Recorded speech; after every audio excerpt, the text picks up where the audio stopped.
इससे पहले यानी यही इत्तेहाद इमरान खान साहब को मुख्तलिफ औकात में जो ताना देता रहा है अदालतों के हवाले से, वो क्या था, वो ज़रा दिखाएं। अदलिया और इदारों पे भी हमले कर रहा है। इदारे पे जो खतरनाक हमले किए उनको सियासत में घसीट रहे अदलिया को। इमरान न्याजी अपने जत्थों के जरिए इदारों पर हमले करके लोगों के साथ हमला आवर अदालत के ऊपर। आज खुद यही मौजूद शख्सियात, यही हुकूमती इत्तेहाद आज खुद अपने खिलाफ फैसला आने पर अदालत के बारे में क्या अल्फाज अदा कर रहा है। आपकी अदालत में आज सियासत आ गई है और सियासत जब रंग आती है अदालतों में वो हमेशा सुर्ख होता है। ये मनपसंद फैसले जो अदालत कर रही है, न उनको पार्लियामान का लिहाज, न उनको सियासी जमातों का लिहाज, न उनको कौमी असम्बली का लिहाज। बेंच फिक्सिंग हो रही है या नहीं हो रही?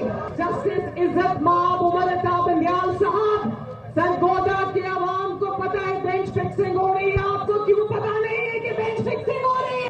पाकिस्तान की जुडिशरी एक आमराना सोच का है, वन मैन वन शो का जुडिशरी चल रहा है। आला अदलिया में, सुप्रीम कोर्ट में भी किसी की आमरीत को तस्लीम नहीं करते। कैसा तारीख का जबर है कि आज 4 अप्रैल है, फॉर्मर प्राइम मिनिस्टर शहीद जुल्फिकार अली भुट्टो का जुडिशल मर्डर आज ही की तारीख को हुआ और आज 4 अप्रैल को फिर एक मरतबा 4 तारीख को अदल और इंसाफ का कत्ल हुआ।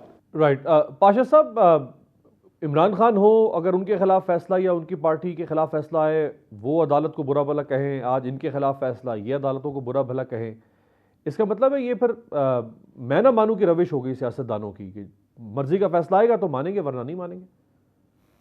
बिल्कुल, ये दुरुस्त नहीं है तरीका का। देखिए, अदालतों ने फैसला करना होता है अवेलेबल रिकॉर्ड के मौजूद को देखते हुए, फाइल से बाहर वो नहीं जा सकते और जाना भी नहीं चाहिए। बदकिस्मती ये है कि कई केसेस में हमने ये देखा है कि अदालतें भी अपने मामलात या फैसलों की तरफ जब जा रहे होते हैं तो वो अपनी जुरिस्डिक्शन से आगे चले जाते हैं और वो मामलात जो अंडर डिस्कशन नहीं होते या उसका सब्जेक्ट मैटर नहीं होते उनको अज्यूम कर लिया जाता है।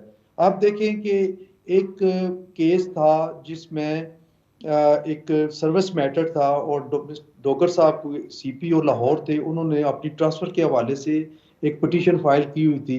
वहाँ से मौजूद जज साहबान ने एक एनालॉजी डिराइव की और ये कहा जी कि हमें ये लग रहा है कि पंजाब में इलेक्शन नहीं हो रहे या केपीके में नहीं हो रहे, तो उन्होंने सुओ मोटो की जुरिस्डिक्शन अज्यूम करने के लिए जनाब चीफ जस्टिस साहब को लिख दिया। तो ये सारी चीजें मिलके एक कंफ्यूजन पैदा करती हैं और इसकी कंफ्यूजन मजीद तब बढ़ी जब इस चीज को इग्नोर किया गया कि दोनों हाई कोर्ट्स में पिटीशन पेंडिंग है, बल्कि लाहौर हाई कोर्ट के एक मुअज़्ज़ज़ जज साहब ने तो फैसला भी सुना दिया था, बिल्कुल, जिसके खिलाफ आईसीए पेंडिंग थी और पीटीआई की कंटेम्प्ट एप्लीकेशन पेंडिंग थी।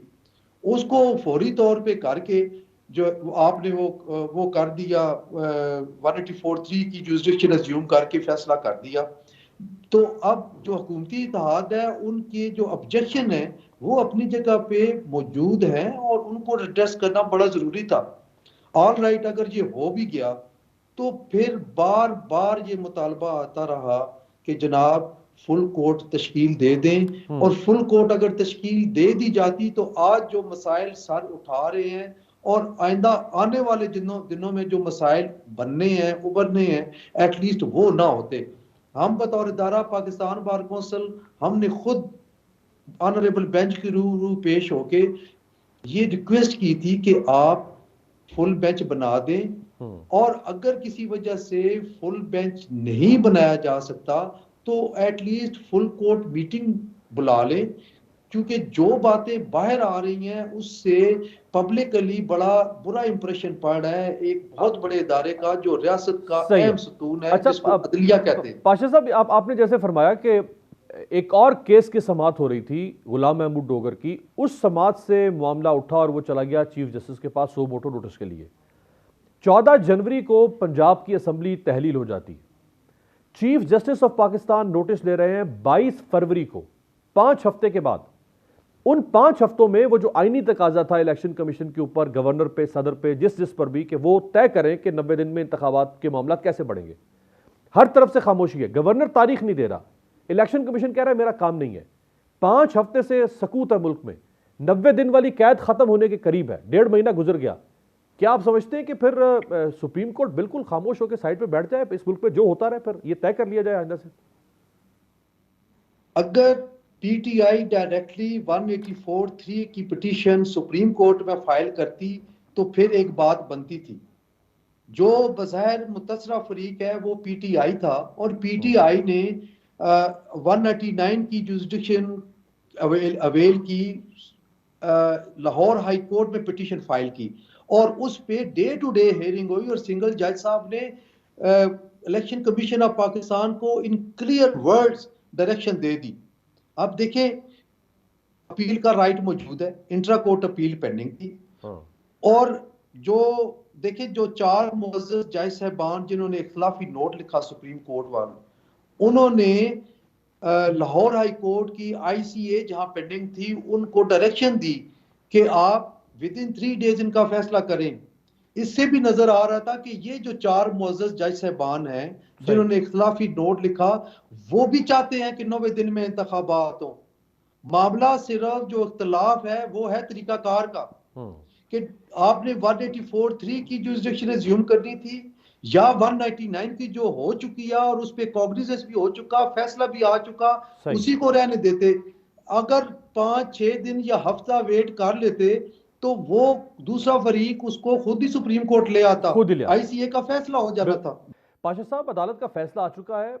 एक रिवायत है पूरी दुनिया में, ना सिर्फ पाकिस्तान की अदालतों के फैसले लोगों को नापसंद भी होते हैं, नागवार भी गुजरते हैं, उनसे इख्तलाफ भी किया जाता है, जज खुद भी इख्तलाफी नोट लिखते हैं। जब फैसला आ जाए वो फैसला ही समझा जाता है और उस पर अमल दरामद होता है। अब रास्ता क्या है इस वक्त हुकूमत के पास? देखें, कल की जजमेंट के बाद इलेक्शन कमीशन ऑफ पाकिस्तान ने अपनी मीटिंग बुलाई, और आज उन्होंने शेड्यूल का ऐलान कर दिया, वही शेड्यूल दिया जो सुप्रीम कोर्ट ऑफ पाकिस्तान ने अपने कल के फैसले में दिया था।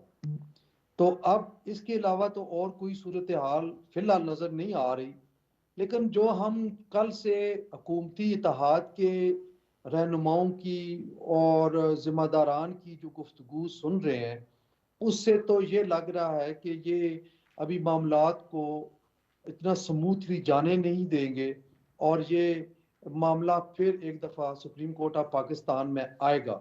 चूँकि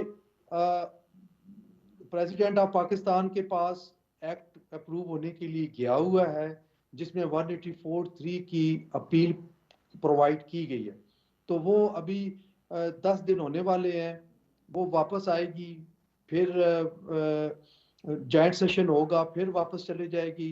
तो वो मेरा ख्याल है कि अपील का टाइम बच जाता है। होपफुली हुकूमती इत्तेहाद अपील की तरफ जाएगा, जो कि कानून साजी नहीं की गई है।